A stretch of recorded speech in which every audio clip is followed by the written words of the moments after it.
Pois é, Papa. Então, foi uma notícia trazida primeiramente lá na imprensa colombiana, né? A repórter Salomé Farjado foi a primeira a falar sobre essa situação da negociação do Carrascal com o Flamengo, e aí eu fui atrás e consegui confirmar a informação, tá? A negociação ela está em curso já tem alguns dias. Uma pessoa de muita confiança, uma pessoa que está muito perto de toda essa negociação, me confirmou e me passou algumas situações. Essa pessoa me passou que estão trabalhando nessa situação já tem alguns dias, que ainda não tem nada definido, pelo que essa pessoa me falou, mas a negociação está em curso, tá?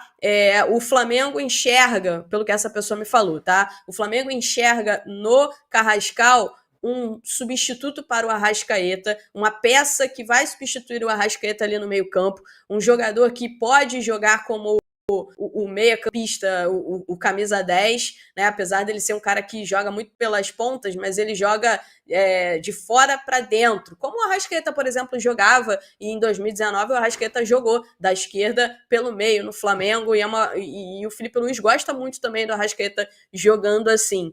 Então é um jogador que eles acreditam que tem lastro aí, tem 27 anos, tem lastro para jogar no Flamengo em grande nível por 4, 5 temporadas, enfim. E aí estão conversando.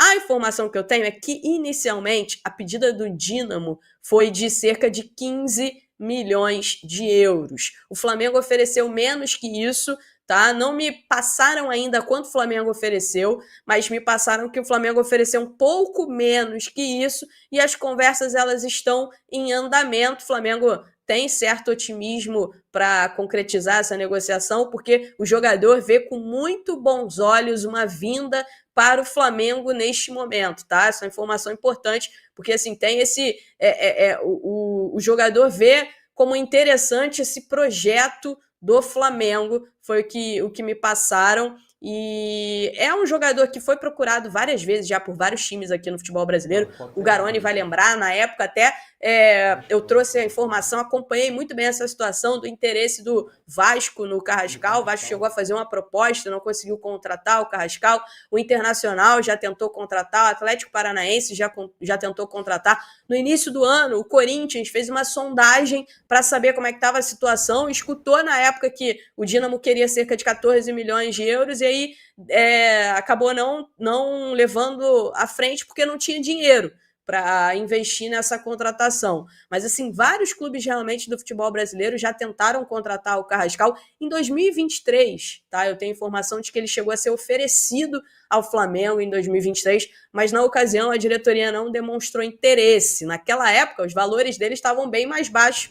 Naquela época, o valor dele estava bem mais baixo do que hoje, tá? Mas é um jogador que está sempre no radar dos clubes brasileiros. Raíza, tanto é que aparece, né?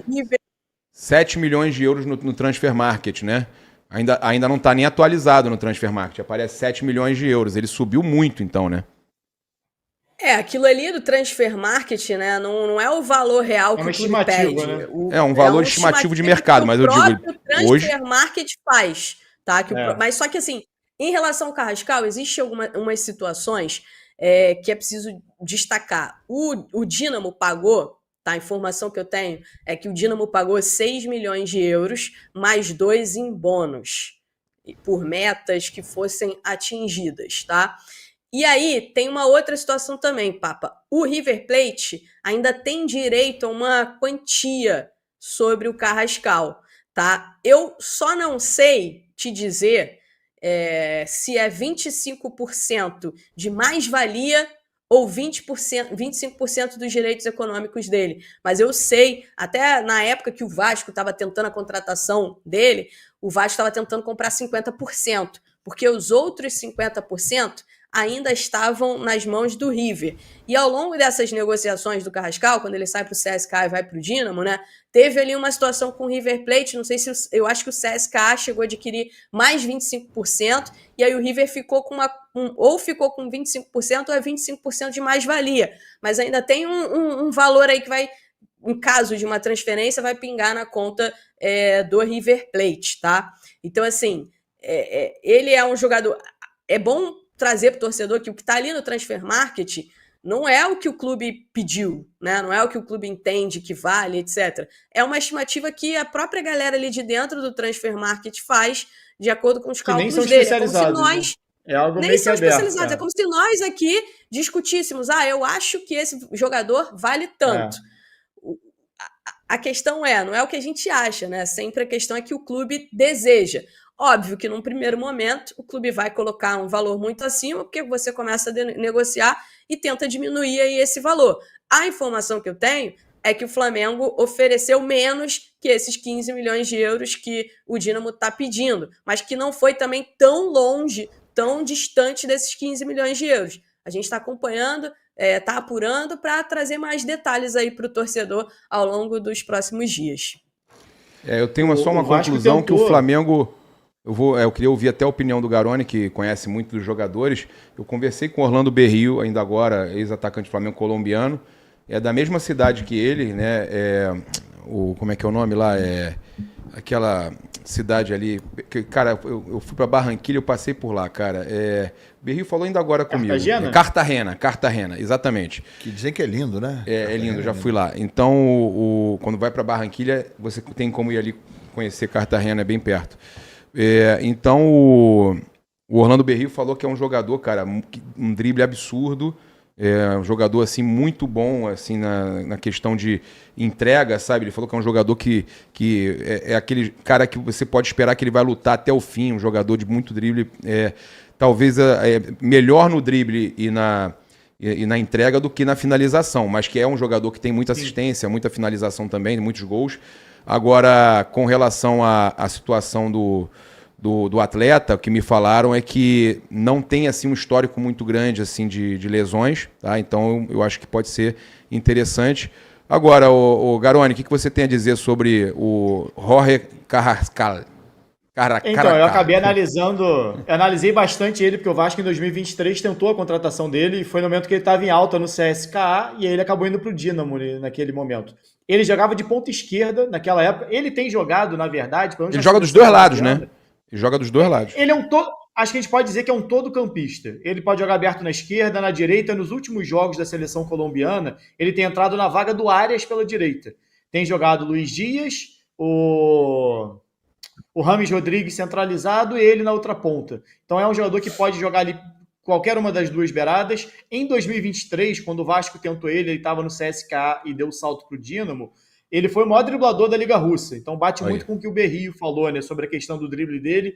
E ele foi meio que aprimorando isso, porque ele é um jogador que tem essa capacidade no drible, mas ele tem um controle de bola muito bom. Não é aquele pontinha, a gente costuma falar pontinha burro, né? Que é o cara que dribla e acaba errando o passe, acaba, às vezes, perdendo uma bola simples.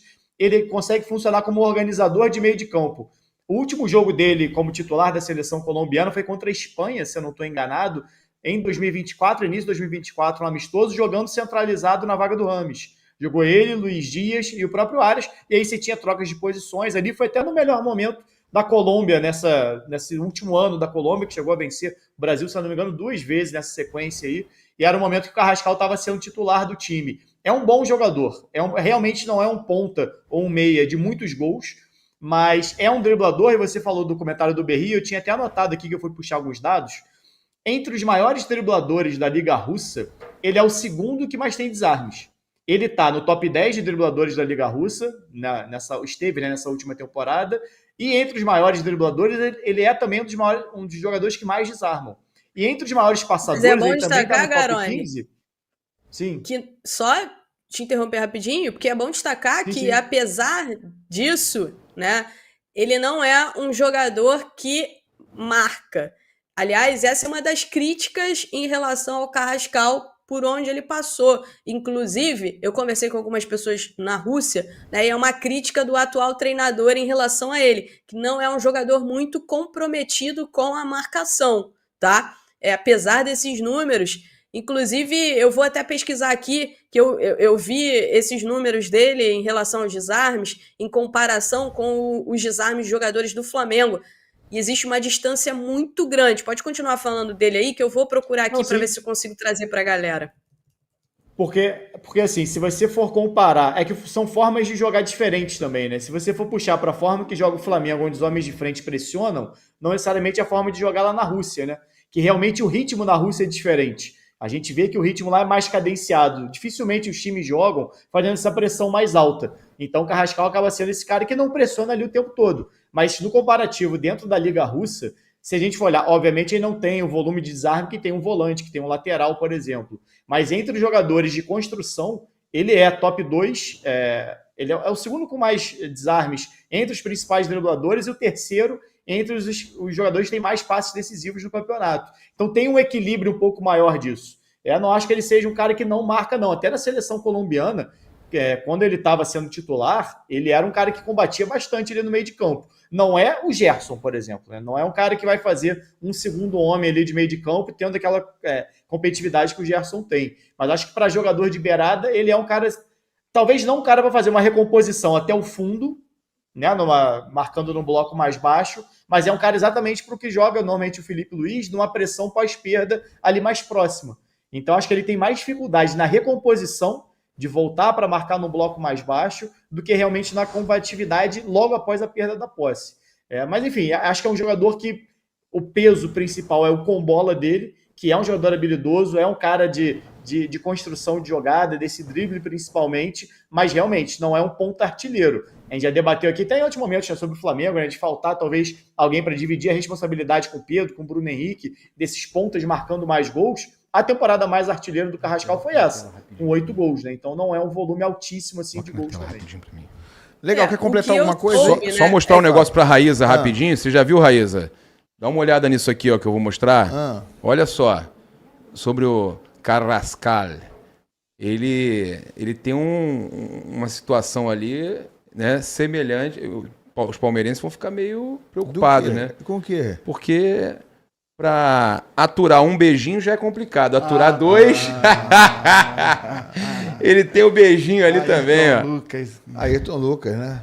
Ai, meu beijinho, Deus. O que eu soube em relação ao Carrascal, né, que o Flamengo não vê ele como esse ponta realmente artilheiro, que é um ponta que vai fazer gol. Na verdade, vê ele como uma opção para jogar de meia mesmo. Talvez até uma opção para ser um substituto do Arrascaeta, um cara que tem o drible, que quebra linhas, né? A informação que eu tenho é que o Flamengo enxerga ele esse tipo de jogador, entende que o principal dele, que ele pode entregar para o Flamengo, é essa parte de drible, de quebrar linhas, etc., de jogar de fora para dentro e não necessariamente ser aquele ponta que vai pisar sempre na área. E pode usar com o Arrascaeta também. Pode usar com o Arrascaeta mais avançado, né, Raíza? Também, claro, pode sim. O Arrascaeta, inclusive, vem jogando mais avançado muitas vezes, pisando bastante na área, fazendo gols.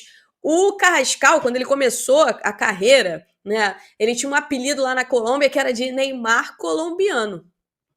Você sabe por quê? Você sabe por que isso?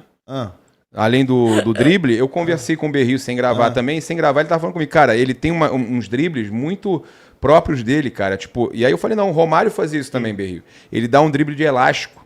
Ele costuma fazer um driblezinho de elástico, igualzinho do Romário, cara. E ele também tem assim uma habilidade muito grande para dar toque de calcanhar, de letra, e não faz isso tipo sacaneando o adversário, faz para frente. Objetivo. É um Arias da Shopee, né? É o Arias da Shopee, Olha que me falaram. Reserva do Arias. Não, me falaram que acabou de falar. Me falaram que o Arias está perigando lá, de perder a posição para ele. Não, mas os últimos jogos, ele no Flamengo, ele vai tomar a posição do Arias.